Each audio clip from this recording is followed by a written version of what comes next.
우리는 다양하고 풍부한 식량 자원을 확보하여 풍요로운 식생활을 영위하고 있습니다. 이것은 질소비료를 대량으로 생산하면서부터 가능했던 일이지요. 산업혁명 이후 인구의 폭발적인 증가로 인류는 식량 부족 문제에 봉착하게 됩니다. 식물의 생장 속도를 높여주는 질소 비료를 대량 생산하게 되면서 부족한 식량 문제를 해결할 수 있었는데요. 질소 비료의 주원료인 암모니아의 합성에 성공하면서부터 가능했던 일입니다. 이때 암모니아의 수득률을 결정하는 비밀은 바로 화학 평형 이동, 르샤틀리의 원리입니다. 화학 평형 이동이란 화학 반응이 평형 상태에 도달했을 때 농도, 온도, 압력을 변화시키면 그 변화를 감소시키는 방향으로 정반응 또는 역반응이 진행되어 새로운 평형에 이르게 되는 원리입니다. 그럼 농도에 따른 화학 평형 이동 원리를 실험으로 알아볼까요? 농도에 따른 평형 이동 실험에는 다음과 같은 준비물이 필요합니다. 노란색 크로뮴산 칼륨과 오렌지색 다이크로뮴산 칼륨을 각각 준비합니다. 노란색 크로뮴산 칼륨에 묽은 염산을 첨가하면 다이크로뮴산 이온의 농도가 증가하면서 오렌지색으로 변하는 것을 볼 수 있습니다. 여기에 수산화나트륨 수용액을 첨가하면 크로뮴산 이온의 농도가 증가하면서 노란색으로 되돌아오게 됩니다. 이번에는 오렌지색 다이크로뮴산 칼륨에 수산화나트륨 수용액을 떨어뜨립니다. 그러면 크로뮴산 이온의 농도가 증가하면서 노란색으로 변하는 것을 관찰할 수 있습니다. 여기에 또다시 묽은 염산을 첨가하면 다이크로뮴산 이온의 농도가 증가하면서 오렌지색으로 되돌아오는 것을 볼 수 있습니다. 화학 반응식을 통해 그 원리를 알아볼까요? 다이크로뮴산 이온과 크로뮴산 이온이 화학 평형을 이룬 상태에서 수산화나트륨 수용액을 첨가하면 중화 반응에 의해 수소 이온의 농도가 감소하므로 수소 이온의 농도를 증가시키려는 정반응이 진행되고 크로뮴산 이온의 농도가 증가하여 노란색을 띠며 새로운 평형에 도달하게 됩니다.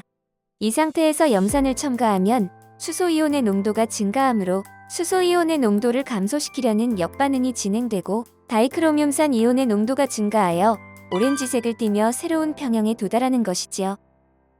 다음은 온도에 따른 화학 평형 이동의 원리를 알아봅시다. 온도에 따른 평형 이동 실험에는 다음과 같은 준비물이 필요합니다. 염산 사용에 주의해주세요. 분홍색 코발트 아쿠아 착이온을 준비합니다. 여기에 진한 염산을 첨가하면 파란색의 사염화 코발트 착이온이 형성되어 용액이 파란색으로 변하며 새로운 평형에 도달하게 됩니다.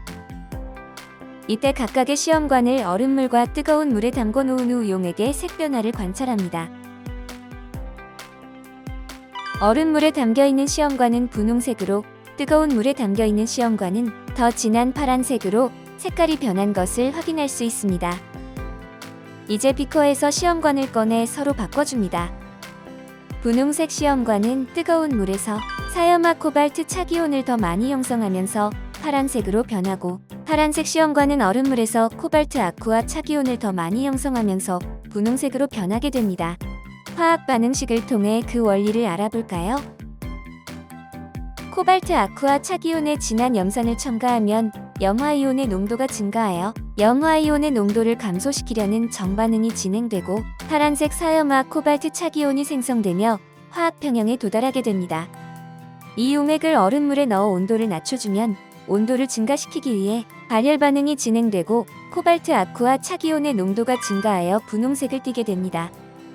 반대로 따뜻한 물에 넣어 온도를 높여주면 온도를 감소시키기 위해 흡열 반응이 진행되고 사염화 코발트 착이온의 농도가 증가하여 파란색을 띠며 새로운 평형에 도달하는 것이지요. 마지막으로 압력에 따른 화학 평형 이동의 원리를 알아볼까요? 압력에 따른 평형 이동 실험에는 다음과 같은 준비물이 필요합니다. 질산 사용에 주의합니다. 주사기는 세 방향 콕과 연결하여 사용합니다. 이때 세 방향 콕에 파란색 막대가 있는 부분이 뚫려 있는 것이므로 파란색 막대의 방향을 조절하여 주사기 간 연결을 잘 생각해야 합니다. 아래쪽 주사기에 구리 조각을 넣고 콕에 연결합니다. 가운데 주사기에는 질산을 넣어 콕에 연결하고 질산을 아래쪽 주사기에 주입해 줍니다. 구리와 질산이 반응하면 젓갈색의 이산화질소 기체가 생성됩니다. 이산화질소를 흡입하지 않도록 주의하세요. 콕의 방향을 조절하여 가장자리에 있는 두 개의 주사기만 연결하고 포집된 이산화질소 기체를 다른 주사기로 옮긴 후 주사기 입구를 고무마개로 막습니다. 주사기 속 이산화질소 기체에 압력을 가하면 압축에 의해 젓갈색이 순간적으로 진해지다가 바로 색이 옅어지는 것이 관찰됩니다. 또한 피스톤을 밖으로 빼면서 압력을 낮추면 팽창에 의해 젓갈색이 순간적으로 옅어지다가 바로 색이 다시 진해지는 것을 관찰할 수 있습니다. 화학 반응식을 통해 그 원리를 알아볼까요? 젓갈색의 이산화질소와 무색의 사산화 이질소가 화학 평형을 이룬 상태에서 압력을 증가시키면 압력을 감소시키기 위해 분자수가 감소하는 정반응이 진행되고 무색의 사산화 이질소의 농도가 증가하며 젓갈색이 옅어지게 됩니다.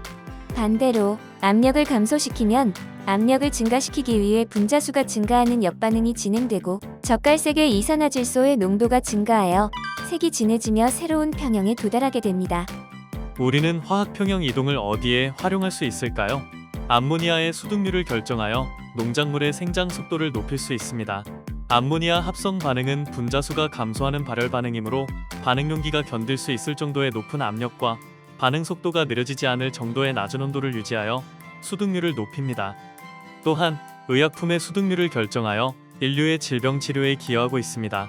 아스피린 합성 시 살리실산과 아세트산을 반응시키면 물이 부산물로 생성되는데 물이 많아지면 평형이 역반응 쪽으로 이동하여 아스피린 수득률이 떨어지므로 물을 생성하지 않는 아세트산 무수물과 반응시켜 아스피린의 수득률을 높입니다. 뿐만 아니라 고산병 치료에도 사용합니다. 산소가 부족한 고산지대에는 헤모글로빈이 산소와 분리되어 고산병 증상이 발생할 수 있습니다. 따라서 충분한 산소를 공급하여 헤모글로빈과 산소를 결합시킴으로써 산소 운반을 원활하게 합니다. 어때요? 변화를 줄이기 위한 분자들의 거꾸로 여행 정말 유용하지 않나요?